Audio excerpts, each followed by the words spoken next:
Hello everybody, my name is Ashwani Sharma and this is your daily guidance program for SSC JEE 2023। ये task मेरे efforts हैं आप लोगों के लिए ताकि आपकी कंसिस्टेंसी से पढ़ाई होती रहे। कंसिस्टेंसी मैंने अपनी लाइफ में यही देखा है कि कंसिस्टेंसी एक मात्र ऐसी चीज़ है जिससे आप कोई भी सक्सेस हासिल कर सकते हो, चाहे वो पढ़ाई में हो या किसी और भी क्षेत्र में हो।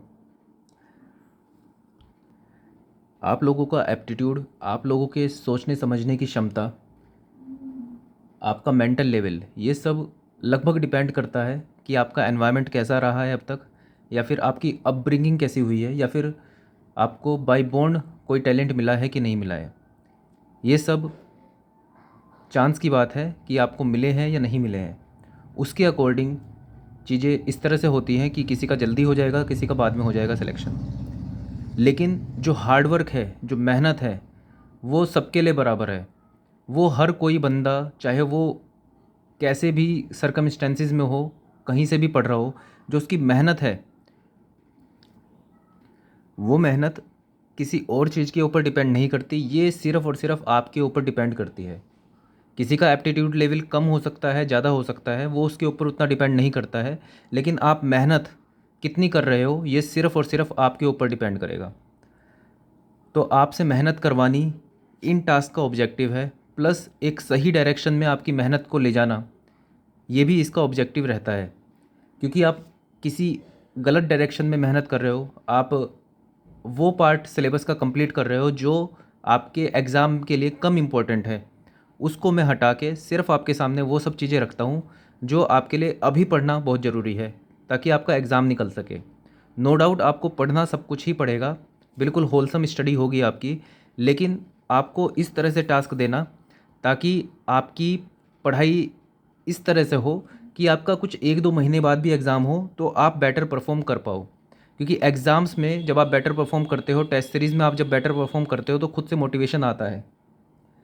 और जब आप बेटर परफॉर्म करते हो, आपका सिलेक्शन होता कहीं पे, तो वो मुझे बड़ा अच्छा लगता है कि जब आप बताते हो कि सिलेक्शन हो गया मेरा यहाँ पे, वो सब है आप सबकी मेहनत। बस मैं वो आपकी मेहनत को निकाल के लाना चाहता हूँ। आपका आपका जो पोटेंशियल है, वो असली पोटेंशियल क्या है वो मैं आपको दिखाना चाहता हूँ। तो इन टास्क के माध्यम से मैं जितना एफ़र्ट कर रहा हूँ आप लोगों के लिए, आपको भी अपने लिए उससे ज़्यादा एफ़र्ट्स करना है। क्योंकि ये लड़ाई आपकी खुद की है। ये बस मैं 0.5% या 1% एक रोल निभा रहा हूँ गाइड करने का, वो सभी के लिए है। लेकिन जो ज़्यादा मेहनत करेगा वो आगे निकल जाएगा। तो ये सब चीज़ें आपके ऊपर ही है। तो आज थोड़ा टास्क को अलग करते हुए, ताकि एक बोर्डम टूटे, बहुत टाइम से सेम टास्क चल रहा था। आज आपका नॉन टेक्निकल रिवीजन डे है। आज आपको पॉलिटी, ज्योग्राफी, स्टैटिक, जीके और बायोलॉजी में अब तक जितना पढ़ा है वो सब रिवाइज़ करना है। और इसके लिए आप वही जो कॉपी मैंने आपको बताई थी कि आपको सिर्फ आधा घंटा पढ़ना है। जैसे आपको पहले दिन सोर्सेज ऑफ इंडियन कॉन्स्टिट्यूशन मिला था, तो आपने कॉपी में जितनी भी क्वेश्चंस नोट डाउन किए थे, जितने भी फैक्ट्स लिखे थे, आज आप उन सबको रिवाइज़ करोगे। तो इसी तरह से पॉलिटी में आपको sources of Indian constitution, articles, schedules, parts and list, amendments, fundamental rights and duties, polity में ये करना है। ज्योग्राफी में neighbouring countries of India, Indian drainage system, mineral energy resources in India, physiological division of India, geography में आपको ये करना है। स्टैटिक में आपको music instrument, full forms, dances, important days, ये करना है। और बायोलॉजी में endocrine and exocrine system, plant kingdom, nutrition in animals and deficiency and diseases, ये आपको रिवाइज़ करना है फिर से जीके के पार्ट में। रीजनिंग कुछ भी हो जाए, आप कोई और काम करो ना करो, रीजनिंग के डेली आपको क्वेश्चन प्रैक्टिस करने हैं। रीजनिंग में आपको चैप्टर नंबर 1 से चैप्टर नंबर 22, ये पिनेगल की बुक जो मैंने अपलोड की हुई है वहाँ से आपको मिल जाएंगे। हर चैप्टर के 5 क्वेश्चन करने हैं आपको प्रैक्टिस, जो आपने नहीं किए हुए हैं।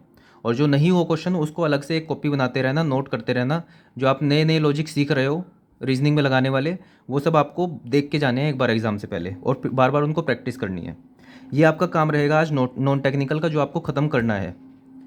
दूसरा, टेक्निकल बूस्टर, ये आपको डेली ही करना है, ये भी नहीं छोड़ना है आपको।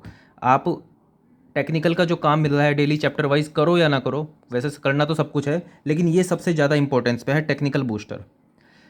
सबसे पहली बात, अगर आपने एसएससी जेई के पीवाईक्यू सारे नहीं किए हुए हैं तो एसएससी जेई से करोगे। अगर आपने एसएससी जेईई पूरी कर रखी है तब आप ICTAE का इस्तेमाल करोगे, वो भी अपलोड कर दी है मैंने, कमेंट सेक्शन में देख लेना या टेलीग्राम चैनल द सिविल बंदा पर चले जाना। उसमें आपको ट्रांसपोर्टेशन के क्वेश्चन करने हैं। तरीका वही रहेगा, आप ट्रांसपोर्टेशन चैप्टर खोलोगे, उसके अंदर पहले चैप्टर के अंदर क्वेश्चन नंबर 1 से लेकर 10 करोगे, सेकंड चैप्टर 1 से 10, थर्ड चैप्टर 1 से 10, किसी किसी चैप्टर में ऐसे भी होगा क्या पता 4-5 क्वेश्चन हो तो उसके पूरे करके उसको हटा देना। इस तरह से करके आपको पहले चैप्टर से लास्ट चैप्टर तक इस तरह से हर चैप्टर के 10 क्वेश्चन करने हैं। इससे आपका रिवीजन होगा, प्लस आपके नए शॉर्ट नोट्स बनेंगे। जो आप इसके अंदर नहीं कर पाओगे क्वेश्चन, वो अपने शॉर्ट नोट्स में ऐड करोगे। और दूसरा, जो क्वेश्चन आपको नहीं आएंगे वो उसके आसपास की थ्योरी आप जो आपने शॉर्ट नोट्स बनाए हैं वहाँ से रिवाइज करोगे। तो ये आपका तरीका रहेगा आज का पढ़ाई करने का। और डेली तो पढ़ना पड़ेगा आपको अगर सिलेक्शन चाहिए। आपकी पढ़ाई सिर्फ एक तभी रुक सकती है जब कोई इमरजेंसी सिचुएशन हो, कोई तबीयत ख़राब हो घर में आपकी या किसी और की, या कहीं जाना पड़ जाए, कहीं कोई काम आ जाए, बस। जिन चीज़ों पे आपका कंट्रोल नहीं है वो चीज़ें होंगी तो एक दिन नहीं, एक हफ्ता भी हो जाए कोई दिक्कत नहीं है। लेकिन सिर्फ मन की वजह से कि आज मेरा मन नहीं किया, वो बहाना नहीं चलेगा अब यहाँ पे। तो ये डेली टास्क हैं, इनको मिशन की तरह रखो। जैसे आपके पास कोई बहुत बड़ा मिशन मिला है आपको, वो कंप्लीट करना है, और एक लाइफ पर्पस की तरह समझो इन टास्क को, और डेली के डेली कंप्लीट करो। अच्छा, एक और चीज़ बतानी है आपको कि कई सारे डाउट्स फॉर्म से रिलेटेड आए हैं मेरे पास, तो वो डाउट मैं नहीं ले पाऊँगा। सबसे बड़ा कारण तो यही है कि अभी बहुत ज़्यादा बिजी होने के कारण मैं अप टू डेट नहीं हूँ उन सब चीज़ों के लिए कि फॉर्म्स में क्या क्या चीज़ें दिक्कतें हैं, सर्टिफिकेट्स के लिए क्या क्या करना है क्या नहीं करना है। उस साइड मेरी नॉलेज ही नहीं है, तो इसलिए मैं एक तो नहीं एड्रेस कर पाऊँगा उन क्वेरीज़ को, क्योंकि टाइम भी नहीं है और मुझे जानकारी भी नहीं है उस बारे में। दूसरा, अगर टाइम होता मेरे पास तो मैं कोई और वीडियोस देख के आपको बता देता, ठीक है। या फिर अगर जो वीडियोस नहीं अवेलेबल होती कहीं और फॉर्म से रिलेटेड, तो मैं कोशिश करता कहीं से ढूंढने की, ताकि आपकी हेल्प हो सके।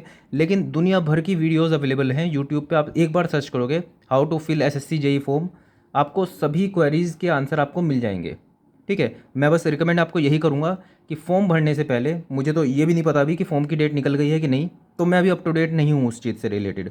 तो आप सिर्फ एक बार यूट्यूब पे एक बार ये भी डालोगे आप कि how to fill SSC JEE form, आपको इतनी सारी वीडियोस मिल जाएंगी जो आपको गाइड कर देंगी कि आपको फॉर्म कैसे भरना है, क्या क्या सावधानियाँ आपको बरतनी है। क्योंकि जो ऑलरेडी अवेलेबल हैं चीज़ें, उसके ऊपर मैं ही वीडियो बनाऊँ, तो एक तो ना तो टाइम है, और दूसरा जो इस काम को कर रहा है वो ज़्यादा अच्छे से जानता है।